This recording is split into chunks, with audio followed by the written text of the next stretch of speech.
बिस्मिल्लाहिर्रहमानिर्रहीम। आज हम पढ़ने जा रहे हैं बहुत ही इंपॉर्टेंट टॉपिक जो कि है significance of meiosis. It mean what is the importance of significance. ठीक है, सिग्निफिकेंस किस तरह अहमियत हासिल रखती है उसके बारे में हम जानेंगे। देखो, we already study about the meiosis 1 and meiosis 2 where we study an important change that is known as crossing over. ठीक है, and we said that this is done in germline cell. ठीक है, तो germline cell के अंदर होती है जिसके अंदर गमीट फॉर्मेशन जो होती है, फिर गमीट फॉर्मेशन के बाद जो है नेक्स्ट जो है जाइगोट बनता है। तो नंबर ऑफ क्रोमोसोम जो है ये मेंटेन रखती है और इसके साथ साथ जो सबसे बड़ी चीज करती है वो है वेरिएशंस इन नेक्स्ट जनरेशन। हम देखेंगे उसका क्या फायदा है। ठीक है, एक साइंटिस्ट था अगस्ट वाइजमैन, इसने इसके बारे में कहा कि ये सिर्फ क्रोमोसोम्स की मेंटेन नहीं करती, बल्कि इसके साथ साथ ये वेरिएशन भी करती है नेक्स्ट जनरेशन के अंदर। और वेरिएशन से क्या फायदा होता है कि न्यू जानदार जो है वो अकॉर्डिंग टू दी इन्वायरमेंट जो है अपने आप को फिट कर लेता है, सेट कर लेता है। ठीक है, तो इसलिए वेरिएशन इज गुड। ठीक है, तो आए हम देखते हैं इसमें क्या क्या है। ठीक है, तो सबसे पहले फर्स्ट ऑफ ऑल है सिग्निफिकेंस। इसके अंदर क्या है, इसको स्टडी किया जाता है कि एक ये रिप्रोडक्शन और इनहेरिटेंस और के अंदर अहम किरदार अदा करती है। दूसरा बेटा ये जो सिंपल प्रोक्रियोटिक होते हैं जिनकी एसेक्सुअल रिप्रोडक्शन होती है उनके अंदर ये नंबर ऑफ क्रोमोसोम्स मेंटेन नहीं करती, वो सिंपली बाइनरी फिशन है, जैसे एक से कट के दो में डिवाइड हो जाता है। ठीक है, जैसे प्लेनेरिया अमेबा वगैरह, तो उनके अंदर ऐसा जेनेटिक वेरिएशन का कोई कंसेप्ट नहीं होता। ठीक है, उसके बाद ये अगस्त वाइजमैन था 1890 के अंदर, इसने कहा था जो ऑलरेडी आई हैव डिस्क्राइब्ड कि ये नंबर ऑफ क्रोमोसोम्स को मेंटेन और वेरिएशन के साथ साथ वेरिएशन भी करती है इनहेरिटेंस। ठीक है, इनहेरिटेंस इसी में पढ़ते हैं। मतलब इंसान के पास 46 क्रोमोसोम होते हैं, तो न्यू जो पैदा होने वाला क्या होता है जो ऑफस्प्रिंग, उसके पास भी नंबर ऑफ क्रोमोसोम क्या होता है 46। लेकिन इसका जो जेनेटिक मेकअप है इससे टोटली क्या होगा, न्यू होने वाले का डिफर होगा।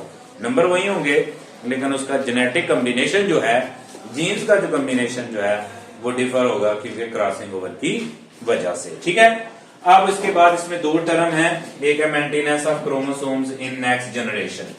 इसका क्या मतलब है, ये देखो जी डिप्लॉयड ह्यूमन ये कैसे होता है। इधर देखो जी, हमें पता है ये एक वर्ड है गमीट्स,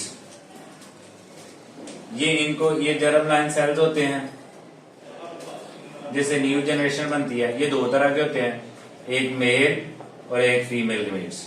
ठीक है, मेल को हम स्पर्म बोलते हैं बेटा और फीमेल को हम एग सेल बोलते हैं। ये जो पैदा हुए हैं दोनों, ये किसके जरिए पैदा होते हैं, आपके मियोसिस के जरिए। ठीक है, जैसे मेल है वो 2n होगा तो उससे nn पैदा होगा, फीमेल है वो भी तो उससे भी nn। ठीक है, ये होगी कि ये जो डिप्लॉयड मदर सेल्स है इनको डिप्लॉयड मदर सेल बोलते हैं। इनके अंदर मियोसिस होती है तो हैप्लॉयड क्या बनते हैं, गमीट सेल्स, मेल के अंदर अलग से फीमेल के अंदर अलग। फिर ये फीमेल में क्या होते हैं, यूनाइट होते हैं, यूनाइट होकर दोबारा एक सेल बनाते हैं जिसको हम क्या बोलते हैं, जाइगोट। और फिर जाइगोट के अंदर मल्टीपल टाइम जो है वो डन होता है आपका माइटोसिस। ठीक है, और वो माइटोसिस से क्या बन जाता है आपका एक कंप्लीट डिप्लॉयड ह्यूमन। ठीक है, और इस तरह जो इंसान है उसकी क्या होती है, डेवलपमेंट होती है। ओके जी, हाउ ह्यूमन इज ठीक है डेवलप्ड, तो आपको अंडरस्टैंड होनी चाहिए कैसे डेवलप हुआ। ठीक है, तो इसलिए उनके लिए मियोसिस का होना जरूरी है, नंबर 1। नंबर 2, जैसे फंजाई है, इनके पास होते ही इनके पास हैप्लॉयड सेल्स एंड नीड्स, तो इसलिए इनको कोई नीड नहीं होती मियोसिस की, क्योंकि मियोसिस के अंदर हाफ ऑफ क्रोमोसोम्स हो जाते हैं। जैसे आपने देखा 2n से nn हो गए। और जो माइटोसिस है वो उन्हीं को क्या करती है, मेंटेन करती है नंबर को, डिप्लॉयड को डिप्लॉयड ही रहने देती है। तो इसलिए फंजाई और इसके पास इतना ही है। उसके बाद है अल्टरनेशन ऑफ जनरेशन। इसका मतलब होता है एक नस्ल के बाद दो नस्ल।